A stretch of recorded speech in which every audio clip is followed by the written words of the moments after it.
जय जगन्नाथ समस्तंकु दले हुंटी episode number 3 को स्वागत।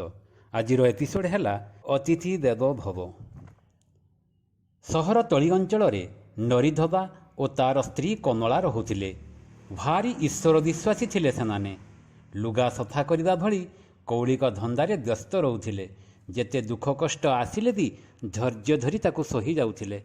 दिनकर कथा, वर्षा रातिरे वृद्ध बाबाजी जनक वर्षारे भिजी भिजी एई धोबा दंपतींकर बारंडारे आसी बसिले। बाबाजी शीतरे थरु थांती। तांकू देखी धोबा दंपती कौन करिवे भाभी पारले नाही। मनरे दया आसिले भी अछुआ लोकर घरे किभली अतिथि चर्चा करिवे। तथापि बाबाजी को घर को डाकिले। तहु बाबाजी धोबा घरे पशिले। अतिथि चर्चा आरंभ होईगला। पाप हेउ पछे सुखिला लुगा पिंधिबाकू आउ घोड़ेई हेबापई चदर भी देले। निआं जाली चुली मुंडे बसई देले। निज पई रांधिथिबा खाद्य खाइबाकू देले। बाबाजी सबुतक खाद्य खाइदेबारु धोबा दंपती तेटे तेटे पानी पी सोई पड़िले।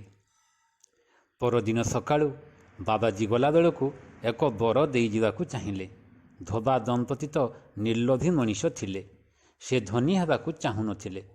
मात्र तांकर नित्य व्यवहार्य स्त्री पेड़ीटी पुरुणा हो जाइथिबारु सेई गोटिक मागिले। एथर बाबाजी तांकर खाली नुणीटारे हाथ भर्ती करी गोटे नुआ स्त्री बाहर करी बढ़ई देले।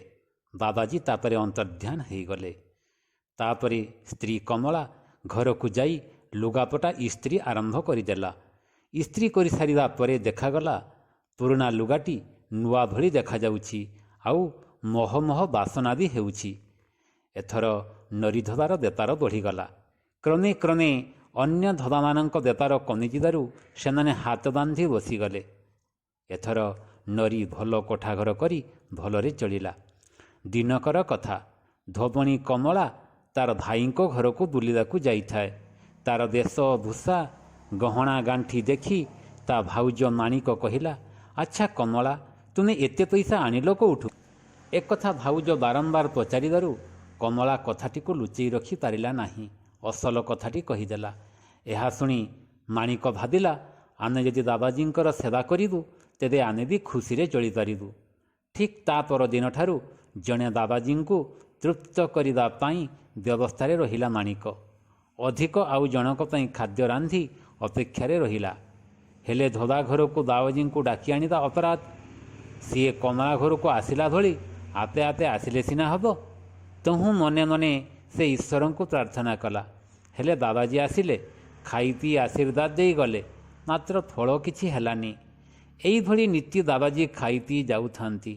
एणे माणिक धोबणी घरर धन संपत्ति सरिबाकू बसिला।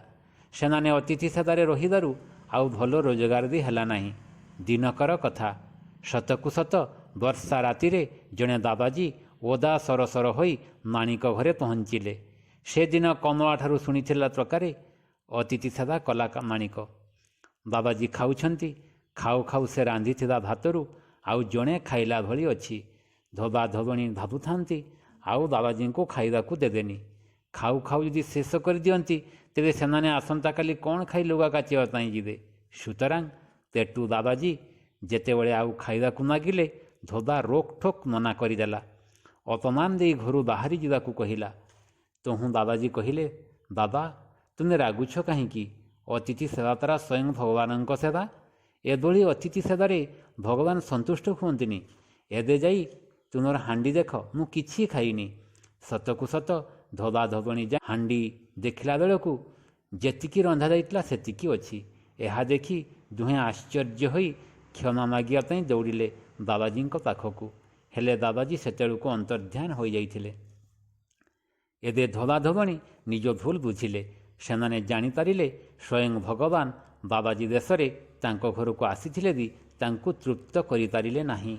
एबे धोबा धोबणी दुहें मने मने भाबुथिले निस्वार्थ सेवा किपरि कमला परिवार को सुख शांति रे रखिथिला बेले स्वार्थजनित सेवा किपरि सेमानंक परिवार को निस्व करिदेला। सेइथि सकाशे कथारे अछि, स्वार्थ रखी केबे अतिथिंक सेवा करुथिले फल मिलिब नाही। ଅତିଥି ସେବା କି ନିଃସ୍ୱାର୍ଥ ଭାବରେ କଲେ ଈଶ୍ୱରଙ୍କ ସେବାଟି ସେହି। ଯଦି ଆପଣମାନଙ୍କୁ ଏହି ଗତି ମନକୁ ଛୁଇଁଥାଏ ତେବେ ଆମ ଚ୍ୟାନେଲକୁ ଲାଇକ୍, ସେୟାର ଏବଂ ସବସ୍କ୍ରାଇବ୍ କରି ଉତ୍ସାହିତ କରନ୍ତୁ। ଧନ୍ୟବାଦ।